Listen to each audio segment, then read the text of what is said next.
shocking statement. The most dangerous border crossing in Nogales isn't above ground. It breathes through manholes. Agents close the drains with steel, and traffickers open the earth with shovels, punching new arteries into the same system.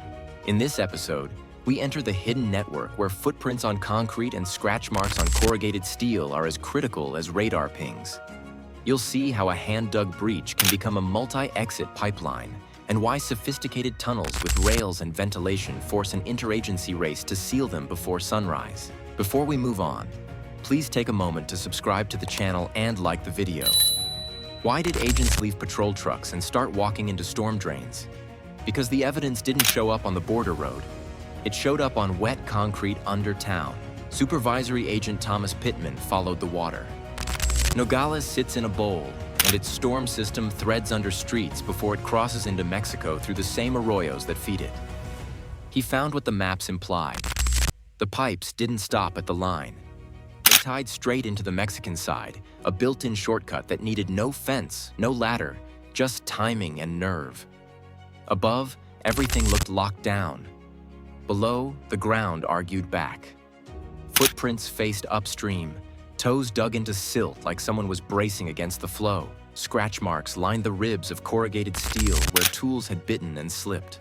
After quiet nights, debris patterns near grates shifted, like a hand had pushed through and backed out.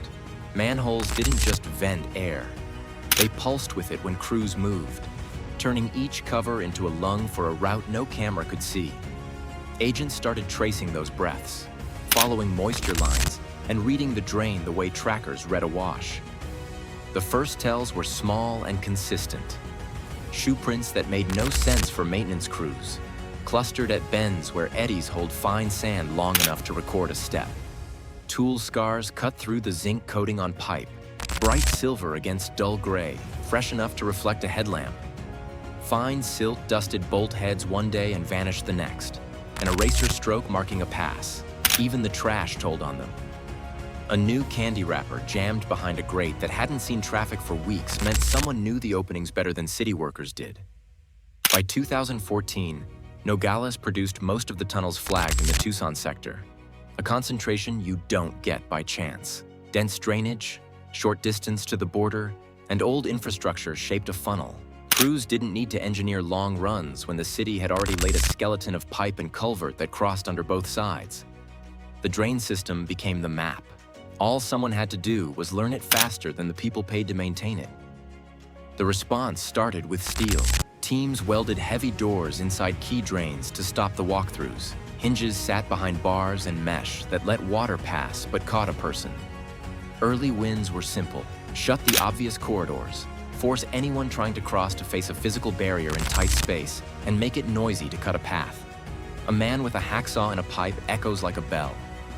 But floodwater doesn't care about border control, and that shaped every choice. Monsoon seasons turned trickles into brown walls. Seal a pipe, and you don't just trap pedestrians, you flood streets and businesses. Every gate had to breathe, shed debris, and still hold. Agents built a rhythm that matched the city. Gas monitors first, because hydrogen sulfide pools low and kills fast. Buddy checks at the ladder, a count-off, then slow moves with headlamps skimming joints, welds, and seams. They mapped the grid on paper and in muscle memory, learning where silt settles and where it clears after rain. Mark a new crack with paint, then check it a week later. If fresh cutouts appear, you see bright metal and burrs. If an old scar shines, someone polished it by crawling past. And when thunderheads stack over the hills, they bail out and beat the storm to the exit. Because a drain that reads like a sidewalk can become a chute in minutes. The first real alarm wasn't a camera on a fence or a motion sensor on a pole. It was the pattern of change underground. Footprints pointing the wrong way, shiny tool bites on pipe, and clean cuts where there shouldn't be any. Those marks said crews were using city arteries in short bursts, moving at night, and leaving almost nothing topside. Closing the drains forced that out. Weld a gate, and you don't end movement. You shift it. The steel doors worked, but they also set the next step in motion. With the obvious path blocked, traffickers stopped trying to pass the gates and started making their own doors in the dirt. How do you stop a corridor that can be redrawn overnight with a pick and a pipe? Steel doors slowed the walkthroughs in the drains, but they didn't end the path. Smuggling crews shifted sideways. Instead of chasing the flow, they aimed at it. They picked spots along the line, picked yards or alleys with cover, and went down. Hand-dug shafts punched through soil, sometimes no wider than a person's shoulders. At the bottom, they found the corrugated pipe, cut it, and stepped into the same network the gates were trying to defend. The drain was still the highway. The new trick was the on-ramp. The method was blunt and effective. Teams picked clay or fill that held shape, shored only where needed, and kept shafts tight to hide spoil. They ran garden hose for air if they had to. When they hit the pipe, a shortcut with a saw or torch made a door. Hinges were crude, often just a flap of steel that could be pushed in and pulled shut again. Inside the drain, they were past the gate. From there, it was a quiet walk to any weak grate, service opening, or downstream exit with less attention. A single lateral cut turned a locked system into an open field. Not all tunnels looked the same. Some were short, rough burrows meant for a night or two. No shoring, no power, just a crawl space and a fast cutout into the pipe. Others were interconnects. Multiple lateral taps into the drain, spaced along a block or two, feeding several exits on the US side. Those let crews move to whichever grate looked clean that night. Then there were the builds that took time and money. Straight runs with framed walls, lights on the ceiling, and fans pushing air along the line. In those, movement didn't stop for a storm or a long load. They ran like a service tunnel. Nogales had seen the hybrid model before. In March 2001, agents traced a 16-inch pipe from the sewer to a car wash about a half-mile north of the line. Contraband moved by being pushed through a fixed pipe that tied a public system to a business address.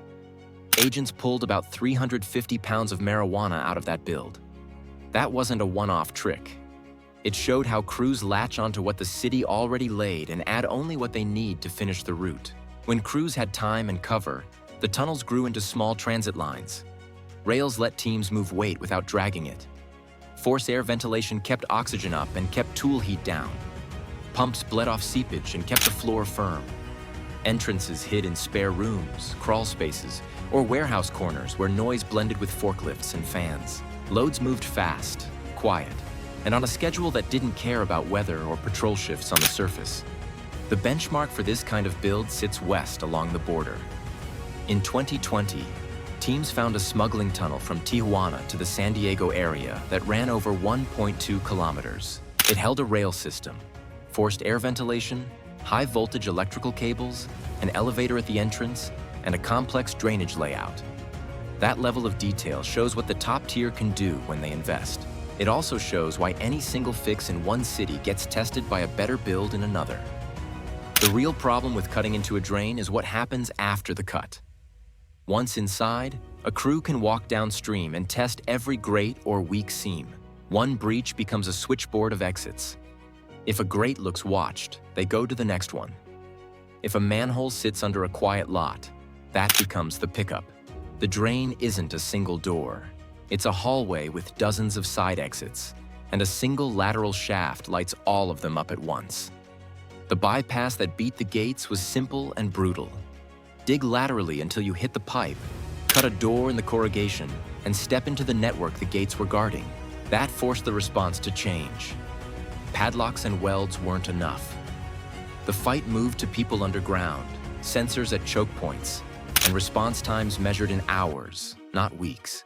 If no single sensor can see everything underground, how do teams still find holes before they become railroads? They stack people, physics, and time. Nogales built a standing unit for this. The Nogales Tunnel Task Force formed in 2011, led by HSI and ICE with CBP, DEA, and state and local partners at the table. Alongside it, a Border Patrol tunnel team works the hands-on side.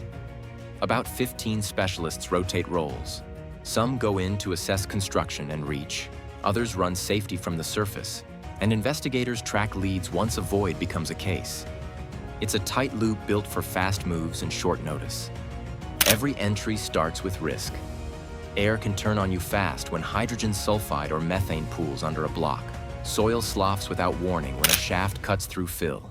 Older neighborhoods complicate it with legacy electrical lines and stray water service.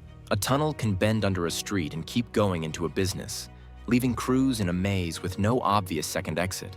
That's why they treat each descent like a rescue. Tripods go up, belay lines clip in, and a confined space technician anchors the ladder while another agent runs the meter. If oxygen dips or H2S spikes, the call is immediate: ventilate or back out. The human routine makes the hazards manageable. Air monitors ride in first, followed by a slow crawl that keeps hand signals visible and line tethers clear of obstructions. Agents check each other's harnesses at the lip, confirm the plan, and set a time hack so surface and subsurface stay synced. Radios don't always carry in bends, so they rehearse tugs on the line. 1 for stop, 2 for forward, 3 for trouble. It's basic, but it holds when noise, water, and tight corners choke everything else. The above-ground technician watches the numbers on the meter and the clock at the same time. Technology fills gaps. People can't. Motion detection sits on choke points where anything crossing throws a flag. Teams also test physics-based tools with Defense Department partners, borrowing methods from mining and oil. Seismic arrays, electromagnetic induction, and ground-based radar tuned for different soils. There isn't a single answer because sand reads differently than clay, and a 2-foot crawl space looks nothing like a formed passage. So they keep a portfolio.